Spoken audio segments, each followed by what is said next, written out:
If you're looking at having keys jangled in front of your face for 2 hours and 7 minutes, Michael is the perfect movie for you, said one critic on Rotten Tomatoes. That very same critic, by the way, scored Mario Galaxy higher than this film. I guess he thinks there was less key jangling in that movie? What? As I sat and watched the 2-hour Michael Jackson movie, simply titled Michael, tapping my feet along with the great music, being impressed by the wonderful performances from the leads, in the back of my mind I was getting worried that the movie was going to end at any point, and I honestly didn't want it to, because it was a very lovely time at the movies. So imagine my surprise as I headed home, filmed my review, uploaded it to YouTube, and then checked out what others had to say, only to discover this bad boy was sitting at 27% on Rotten Tomatoes. Now, since recording this video today, it has jumped up to 40%. I think that's probably where it's gonna stay because there's almost 200 reviews counted. And while I'm certainly not gonna change the mind of my fellow critics, that doesn't mean I can't be disappointed in them all the same. Let's talk about it.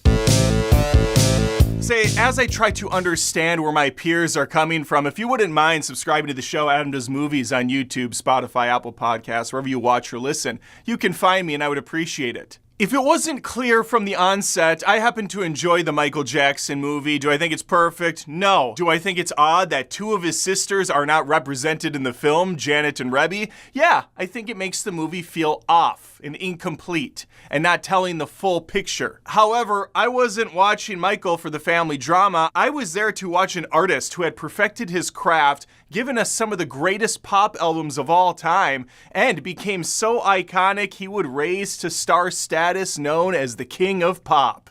But what I'm looking for from a film and what other critics are looking for are two totally different things. So in that sense, I can see where the negative reviews are coming from. However, it has always been my mantra that I am just a vessel to share my personal opinions, but also let people know what they can expect from the movie and if I think it's worth their ticket to go out and watch. So much of movie criticism is subjective, even if there was a magical rubric you could follow, like how good is the story, how good are the effects, how good is the acting. That stuff can still fall into a subjective category. Because one man's trash is another man's Aquafina. That's not fair. Why? I gotta stop going after this poor woman. She's done nothing wrong. I should also quickly point out, if you're looking for a movie review for Michael, I already put that out the other day. That's not what this is. This is just talking about criticism a little bit and why Michael, I think, failed to meet the expectations of many. As I stated, the movie's 2 hours long, but it still barely scratches the surface of what this guy had going on in his life. The movie fires up in the 60s. We're gonna be watching him as a kid with the Jackson 5 and move into adulthood with the crescendo hitting at his release of the album Bad. You know I'm bad, you know it. And the whole world's bad. Who's bad? Me personally, I was always more partial to Weird Al Yankovic's masterpiece, Fat. No, I love Michael Jackson's music. I'm a product of the 80s and 90s, okay? So he was just massive. Take the biggest star working today and times that by like 5, and you might get close to how popular Michael was. And I do think the movie does a decent job showcasing that rise to fame, how he can't leave his house without people lined up outside the gates, how he can't go to a store without having to sign autographs, which he happily does every time. Whether that's true or not, I don't know, because as I said in my review, this is a very, very crafted, squeaky clean version of the pop singer. And I don't know him personally. I know all the tabloid gossip that came out years ago, but because he was such a strange dude, so innocent and childlike, it's hard to know what to believe and what to not, because obviously the tabloids are gonna just try to rip everyone to shreds too. So you have these two extremes smashing heads. Not helping matters is Michael would have kids over at his place. He had this whole Neverland ranch because he wanted to be a lost boy like Peter Pan and shepherd these kids to a safe haven because he was beat by his father. And there's so many layers to it. It's a very messy, stinky onion to peel. And there are many other books and movies that have come out about the darker side of Michael Jackson. Whether or not those are based in reality or just speculation is yet to be determined because courts found him innocent. I understand I'm rambling, but I'm just building a narrative revolved around some of the critics that might be going to this movie already with the chip on their shoulder thinking, yeah, this movie's gonna just paint him as this really great dude who is misunderstood and he just wants to find friends that he can relate to and not feel so alone, which is why he has a rat, which is why he has a chimp, which is why he's got a giraffe roaming the grounds. He just wants to live in make-believe. And why the movie does paint that picture for sure, it completely avoids any sort of controversy that could be to the contrary of this character. We never see him blow up at anyone. We never see him raise a fist or barely raise his voice at all. Again, could be completely true to the person. I don't know. I'm just trying to get in the mindset of some of the other critics out there that clearly have an axe to grind with this person. For me, it did exactly what I was hoping it would do. It celebrated the artist. It gave us some great musical moments, some recreations of iconic music videos and live stage performances, does a little bit of the Queen Bohemian Rhapsody thing.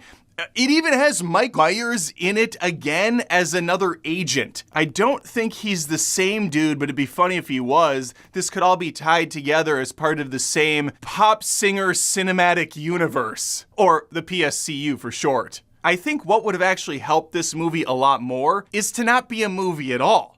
And that pains me to say as a movie fan, a movie buff, and less on the TV side, although I dip my toe in some TV here and there. This would have worked way better as a series. Then we could have spent more time with him as a kid. Then we could have had more growth for the characters. Understand why one of the key Jackson 5 members left when he did and for what purpose, because we don't know in the movie. It's just he made up his mind. Instead of giving us a single sentence or two and then having us fill in the plot or look it up online later, we could flesh that stuff out in a series. Plus, as a bonus, and this is for entirely selfish reasons, we could get a lot more time from the actors who play Michael. Giuliano Valdi, who plays young Michael Jackson with the Jackson 5, was so freaking good. I wanted to watch a Jackson 5 movie for 2 hours. I didn't even need to see him grow up. That stuff was all really interesting. How they had to stay up through all hours of the night while still going to school. How the mom passively watches as their dad beats them when they step out of line. How the sisters are just not in the movie. Again, annoying, but they didn't want to sign off on having their likeness in the film.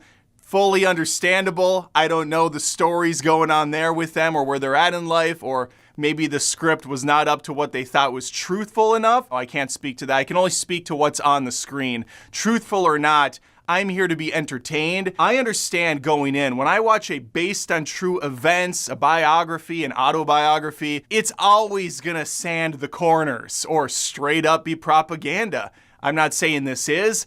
I'm just saying I set that stuff aside, and I always go in thinking this is a non-fictional version to begin with. And then after a season or two of Jackson 5, we could jump to Jafar Jackson, Michael Jackson's nephew, who plays adult Michael in the movie. We could do that for a bunch of seasons. It would be great. Instead, though, we have a 2-hour movie that's going to cover over 30 years of Michael Jackson history, leading to the late 80s.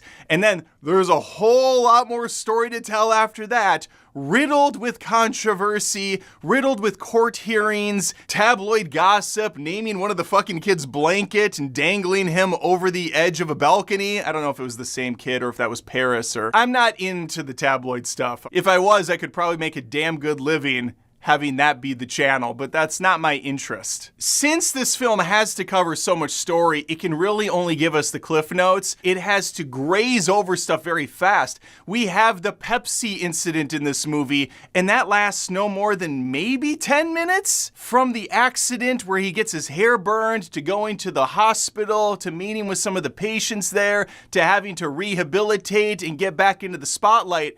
That could be half of a movie, but we don't have time to dwell. There's so much more shit to go over. And speaking of sponsors, I should quickly talk about mine. I'm excited to talk to you today about the world's #1 expanding garden hose and their brand new product, the Pocket Hose Ballistic. Here's the deal. I'm no stranger when it comes to lawn care. Being a Minnesotan, we pride ourselves in having beautiful green grass for the 3 months of the year we can enjoy it. And the only way to achieve such a feat is to have a hose that you can rely on, that doesn't kink up, doesn't get tangled all the time. And I can tell you from firsthand experience, after trying like half a dozen garden hoses over the years, I have finally found the one I've been searching for. And that's the Pocket Hose Ballistic. It is the toughest pocket hose ever built. Reinforced with liquid crystal polymer, the same stuff they use in bulletproof vests. In case you plan on, I guess, shooting your garden hose, it will withstand the impact. Don't do that.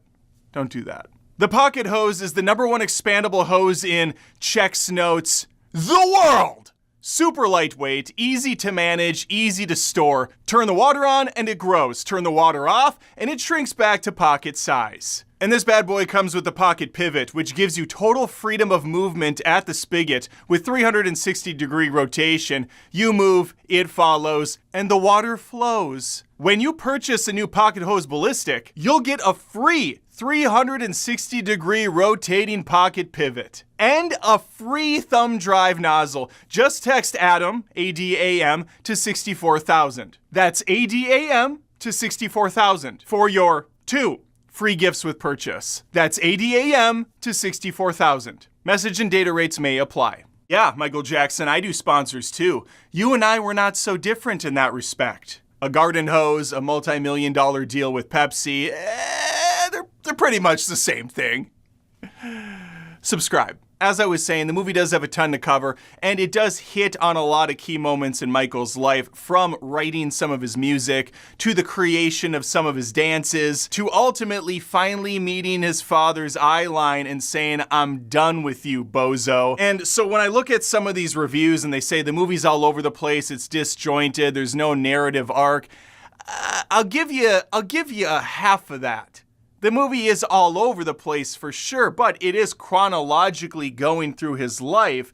Yes, it's rapid fire. It's like a greatest hits montage. There are moments in this film where the date comes up, 1982, and then after seriously like 4 minutes, 1984 comes up, and then after another 2 minutes, 1985. Like, it's just burning through the years to head to that finish line, because we're already at almost 2 hours. But to say there's no narrative arc, I scoff at that.